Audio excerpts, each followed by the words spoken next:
Hello guys, ഈ വീഡിയോയിൽ ഞാൻ പറയാൻ പോകുന്നത് തികച്ചും വ്യക്തിപരമായ എൻ്റെ അഭിപ്രായം മാത്രമാണ്. ഇതിൽ യോജിപ്പുള്ളവരും കാണും, വിയോജിപ്പുള്ളവരും കാണും. ഇനി ഇതിൻ്റെ പേരിൽ ഞാൻ ചിലപ്പോൾ എയറിൽ കയറാം, എനിക്ക് പൊങ്കാല വരാം, വാട്ടവർ എന്ത് തന്നെയായാലും എനിക്കത് പ്രശ്നമില്ല. അപ്പോൾ ഞാൻ ഇപ്പോൾ സംസാരിക്കാൻ പോകുന്ന വിഷയം എന്താണെന്ന് വെച്ചാൽ, നമ്മുടെ സർക്കാർ പ്രിയദർശിനി എന്നുള്ള പേരിൽ നമുക്ക് ഫ്രീ സർവീസ് തന്നതിൽ എത്ര പേര് യാത്ര ചെയ്തു? ഞാൻ യാത്ര ചെയ്തു കേട്ടോ. അപ്പം നമുക്ക് ബിരിയാണി കൊടുക്കും എന്ന് പറയുമ്പോൾ ബിരിയാണി കൊടുക്കുന്നുണ്ടോ എന്നറിയാൻ നമ്മൾ പോകണ്ടേ? എങ്ങാനും ബിരിയാണി കിട്ടിയാലോ എന്ന് പറയും പോലെ ഇതൊക്കെ ഉള്ളത് തന്നെയാണോ നമ്മൾ അറിയണ്ടേ? അങ്ങനെ ഞാനും ചെറുതായിട്ടൊന്ന് ഇവിടെ നിന്നൊരു നമ്മുടെ വേളി പാർക്ക് വരെ, നമ്മുടെ തിരുവനന്തപുരത്ത് തുമ്പയുടെ അടുത്തുള്ള കൊച്ചുവേളി പാർക്ക് വരെ ഞാനും ഒന്ന് പോയിട്ടുണ്ടായിരുന്നു. അപ്പം എവിടം വരെയൊക്കെ നമുക്ക് എത്ര കിലോമീറ്ററിലൊക്കെ നമുക്ക് ഫ്രീ സർവീസ് കിട്ടുമെന്നറിയാനും കൂടി ആയിരുന്നു എൻ്റെ യാത്ര. ആ യാത്രയിലാണ് ഞാനൊരു ഞെട്ടിക്കുന്ന നഗ്നസത്യം അറിഞ്ഞത്.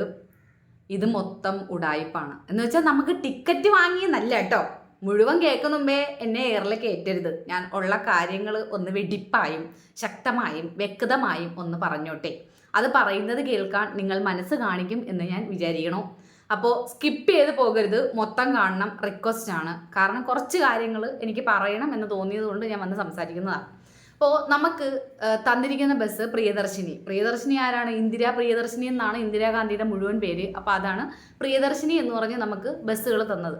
അപ്പോൾ ബസ് ഇറക്കിയപ്പോൾ ഇവരെന്താ പറഞ്ഞത്? എല്ലാ ബസ്സുകളും ഫ്രീ സർവീസ് അല്ല, ടിക്കറ്റ് നമ്മൾ എടുക്കണം, പക്ഷേ ടിക്കറ്റ് നമുക്ക് പൈസ വാങ്ങൂല. ടിക്കറ്റ് എടുത്തില്ലെങ്കിൽ നമുക്ക് 0 അടിച്ചു തരും. ടിക്കറ്റ് എടുത്തില്ലെങ്കിൽ അതിന് 500 രൂപ ഫൈൻ അടയ്ക്കണം. പിന്നെ ബസ്സിൻ്റെ ഫുട്ബോർഡിൽ പ്രിയദർശിനി എന്ന് എഴുതിയിരിക്കുന്ന ബസ്സുകൾ മാത്രമാണ്, പ്രിയദർശിനിയുടെ ഇത് വരുന്ന ലേബൽ പതിച്ചു വരുന്ന ബസ്സുകൾ മാത്രമാണ്, പേരെഴുതി വരുന്ന ബസ്സുകൾ മാത്രമാണ് നമുക്ക് ഫ്രീ സർവീസ് എന്നും പറഞ്ഞു. ഓക്കെ, അപ്പം ഞാനും എൻ്റെ മോളും കൂടി മെനഞ്ഞാന്ന് പ്രിയദർശിനി ബസ്സിൽ കയറാൻ പെരുമാതുറ ജംഗ്ഷനിൽ 9:30 പോയി നിന്നു. 9:30ക്കും 10നും ഇടയിൽ അതുവഴി 6-7 ബസ് പോയി. തിരുവനന്തപുരത്തോട്ട് വിഴിഞ്ഞം, പൂവാറ്, കിഴക്കേക്കോട്ട, അങ്ങനെ കണിയാപുരം, പട്ടം മെഡിക്കൽ കോളേജ്, അങ്ങനെ 5, 6, 7 ബസ്സോളം പോയി.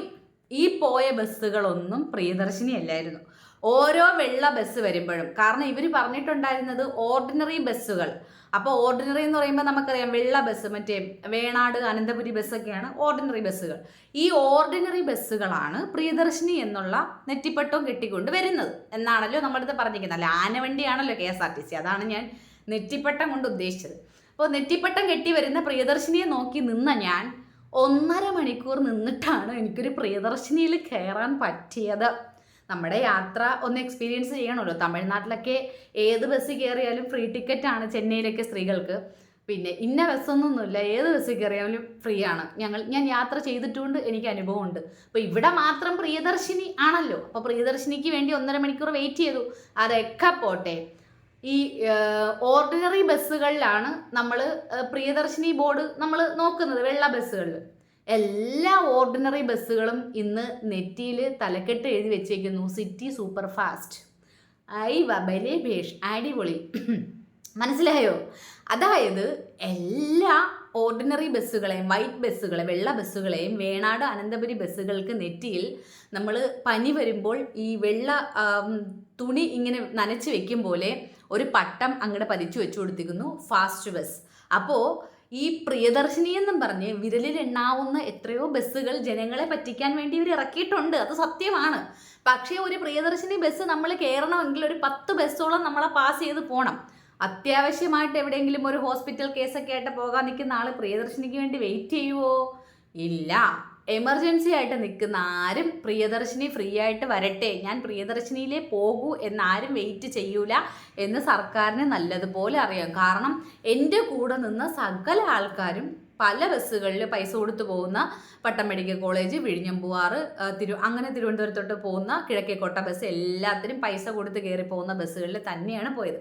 അങ്ങനെ 1.5 മണിക്കൂറിൻ്റെ ഇടയിൽ 7 ബസ്സുകൾ പോയിട്ട് 9:30 മുതൽ 11 വരെ ഞാൻ വെയിറ്റ് ചെയ്തപ്പോഴാണ് എനിക്കൊരു പ്രിയദർശിനിയിൽ കയറാൻ ഭാഗ്യം ഉണ്ടായത്. പ്രിയദർശിനി ശരിയാണ്, ഫ്രീ ആണ്, നമുക്ക് ടിക്കറ്റ് പൈസയൊന്നും കൊടുക്കണ്ട, യാത്ര ഫ്രീ ആണ്. പക്ഷേ നമ്മൾ മണ്ടന്മാരായി കൊണ്ടിരിക്കുകയാണ്. ഞാൻ പറഞ്ഞു, എൻ്റെ ലൈവുകളിൽ ചാനലിൽ ഞാൻ പറഞ്ഞിട്ടുണ്ട്, സ്ത്രീകളെ നിങ്ങൾ ഇങ്ങനെ എന്താ സ്ത്രീകൾക്ക് മാത്രം ഫ്രീ കൊടുത്തിട്ട് പുരുഷന്മാരെ ഇങ്ങനെ അവഗണിക്കുന്നത് ശരിയല്ല. പുരുഷന്മാരെ ഇങ്ങനെ സ്ത്രീകൾ പിന്നെ ജോലി ചെയ്ത് പൈസ മിച്ചം പിടിച്ച് ബസ് കാശ് കൊടുക്കാൻ വെച്ചേക്കുന്ന പൈസ നമ്മൾ സ്ത്രീകളെ ബിവറേജ് കളയില്ല, വീട്ടിലെത്തിക്കും എന്നാണ് സർക്കാരിൻ്റെ ഒരു കണ്ടുപിടുത്തം. ഇല്ല, നമ്മുടെ പൈസ സർക്കാരിന് തന്നെ ബസ്സിൽ തന്നെ കിട്ടും. കാരണം നിങ്ങൾ നമ്മളെ പറ്റിക്കുകയാണ്. നിങ്ങൾ ഓർഡിനറി ബസ് എന്നും പറഞ്ഞിട്ട് ഇപ്പോൾ ഫാസ്റ്റ് ബസ് എന്നും പറഞ്ഞ് ഓർഡിനറി ബസ്സുകളുടെ നെറ്റിയിൽ മൊത്തം നിങ്ങൾ ഫാസ്റ്റ് ബസ് എന്ന് അടിച്ചു വെച്ചു കൊടുത്തിട്ട് പ്രിയദർശിനി ബസ് ഒരു റൂട്ടിൽ രണ്ടെണ്ണം മാത്രമേ ഉള്ളൂ.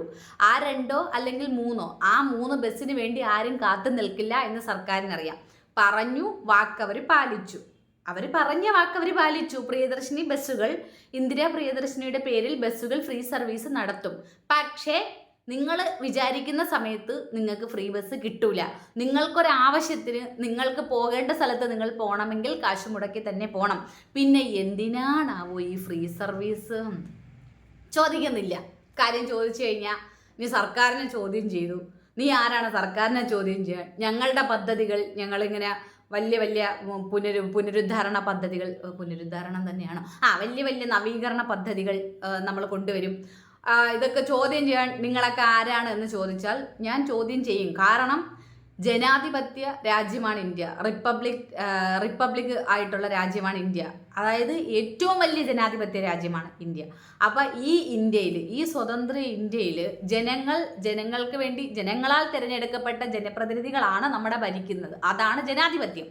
അപ്പം അങ്ങനെ വരുമ്പോൾ ഞാൻ വോട്ടിട്ട് ജയിപ്പിച്ച ഒരാൾ ഇങ്ങനെ ഇരുന്നൊരു ഇത് കാണിക്കുമ്പോൾ ഞാനും കൂടെ കുത്തിയ വോട്ട് കൊണ്ടാണല്ലോ ജയിച്ചത്. അപ്പം എനിക്ക് സംസാരിക്കാൻ അവകാശമുണ്ട്, അതുകൊണ്ട് ഞാൻ സംസാരിക്കും. നീ ആരാ, നീ ഏതാ എന്നും പറഞ്ഞുകൊണ്ട് ഇനി നീ BJP അല്ലേ, നീ കമ്മ്യൂണിസ്റ്റ് അല്ലേ, നീ അതല്ലേ, നീ ഇതല്ലേ എന്നൊക്കെ പറഞ്ഞുകൊണ്ട് ഇവിടെ കൊണച്ച കമൻസും കൊണ്ട് ആരും വരരുത്. കണ്ട കാര്യമാണ് ഞാൻ പറഞ്ഞത്. നമ്മൾ ഒരു കാര്യം സർക്കാർ നമുക്ക് തരുന്നു എന്ന് പറയുമ്പോൾ നമ്മളത് എക്സ്പീരിയൻസ് ചെയ്തിട്ട് വേണം സംസാരിക്കാൻ. ഞാൻ എൻ്റെ എക്സ്പീരിയൻസ് ഇവിടെ ഷെയർ ചെയ്തു. നമ്മൾ അക്ഷരാർത്ഥത്തിൽ പൊട്ടന്മാരായിക്കൊണ്ടിരിക്കുകയാണ്. നമുക്കിപ്പം എന്ത് കാര്യത്തിന് എമർജൻസി ആയിട്ട് പോകണമെങ്കിലും നമ്മുടെ കയ്യിൽ പൈസ കൊടുത്തേ നമുക്ക് പോകാൻ പറ്റൂ. പിന്നെ സ്ത്രീകൾക്ക് വേണ്ടി ഇവർ ഉണ്ട ചെയ്തു, തേങ്ങ ചെയ്തു. സ്ത്രീകൾ ജോലി ചെയ്യുന്ന പൈസ സ്ത്രീകൾക്ക് മിച്ചം എടുത്ത് ഒരു 5000 രൂപയൊക്കെ സേവ് ചെയ്യാൻ പറ്റുമെന്നൊക്കെയാണ് ഇവർ തള്ളുന്നത്. 5000 രൂപയോളം ഈ ബസ് കാശിന് പോകുന്നത് സ്ത്രീകൾക്ക് സേവ് ചെയ്യാൻ പറ്റുമെന്നാണ് പറയുന്നത്. ഇവരെന്തർത്ഥത്തിലാണ് പറയുന്നതെന്ന് എനിക്ക് അറിഞ്ഞൂടാ. ഏതെങ്കിലും സ്ത്രീകൾ കൃത്യസമയത്ത് പ്രിയദർശിനി ബസ് കയറി ഫ്രീ ആയിട്ട് കൃത്യമായിട്ട് യാത്ര ചെയ്ത്, ഇപ്പോൾ ഒരു ജൂൺ 15 മുതലാണ് തുടങ്ങിയത്, ഇന്ന് ജൂൺ 19 ആയതേ ഉള്ളൂ. അപ്പോൾ നാളെ ജൂൺ 20 ഈ 5 ദിവസത്തിൻ്റെ ഇടയിൽ 100 രൂപയെങ്കിലും മിച്ചം പിടിച്ച ഒരാളുണ്ടെങ്കിൽ വന്ന് കമൻ്റ് ഇടണം. ഓക്കെ, 100 രൂപയെങ്കിലും ബസ് കാശ് കൊടുക്കാതെ മിച്ചം എടുത്ത ഒരാളുണ്ടെങ്കിൽ വന്ന് കമൻ്റ് ഇടണം. തള്ളി മറിക്കുമ്പോൾ മിനിമം 2 ബസ്സിൻ്റെ ഇടയിൽ, അതായത് 2 പൈസ കൊടുത്ത് പോകുന്ന ബസ് പോകുമ്പോൾ ഒരെണ്ണം ഫ്രീ ആയിട്ട് വിടണം. മനസ്സിലായില്ലേ? 2 എണ്ണം പോകുമ്പോൾ 1 എണ്ണം, 5 എണ്ണം പോകുമ്പോൾ 1 എണ്ണം അല്ല വിടാനുള്ളത്. എന്നിട്ട് നമുക്ക് സേവനം ചെയ്യുന്നു, സ്ത്രീകൾക്ക് വേണ്ടി നിൽക്കുന്നു എന്നും പറഞ്ഞ് നിങ്ങൾ പറഞ്ഞ വാക്ക് പാലിക്കാൻ ഉഡായിപ്പ് കാണിക്കരുത്. എൻ്റെ മാത്രം അഭിപ്രായമാണ്, എൻ്റെ മാത്രം. പിന്നെ പുതിയ ബസ്സുകൾക്ക് വേണ്ടി നിങ്ങൾ ഇങ്ങനെ കള്ളം പറഞ്ഞിട്ട് നിങ്ങൾക്ക് ഇങ്ങനെ തള്ളി മറിക്കുമ്പോൾ പുതിയ ബസ്സിനുള്ള ഫണ്ട് നിങ്ങൾക്ക് അടിച്ചെടുക്കാൻ പറ്റും. അപ്പോൾ പുതിയ ബസ്സിന് വേണ്ടി ഫണ്ട് ഇതാക്കാൻ പറ്റും അല്ലേ? അതിൻ്റെ പൈസയും കൂടെ വാങ്ങി അണ്ണാക്കിലടിക്കാൻ പറ്റും. അപ്പോൾ നല്ല കാര്യങ്ങളാണ് ചെയ്തുകൊണ്ടിരിക്കുന്നത്. ഇങ്ങനെ തന്നെ ജനങ്ങളെ പൊട്ടന്മാരാക്കണം. അല്ലെങ്കിൽ തമിഴ്നാട്ടിൽ ചെയ്യുമ്പോൾ എല്ലാ ബസ്സിലും സ്ത്രീകൾക്ക് ഫ്രീ. ചെന്നൈയിലൊക്കെ പോയാൽ അങ്ങനെയാണ്, ഏത് ബസ്സിൽ കയറിയാലും സ്ത്രീകൾക്ക് ഫ്രീ ടിക്കറ്റാണ്. പിന്നെ വിജയ് സർക്കാർ ഇപ്പോൾ ഒരു പ്രഖ്യാപനം വെച്ചിട്ടുണ്ട്, യൂണിഫോം ധരിച്ചെത്തുന്ന ഒരു കുട്ടി പോലും ബസ്സിൽ പൈസ കൊടുക്കണ്ട.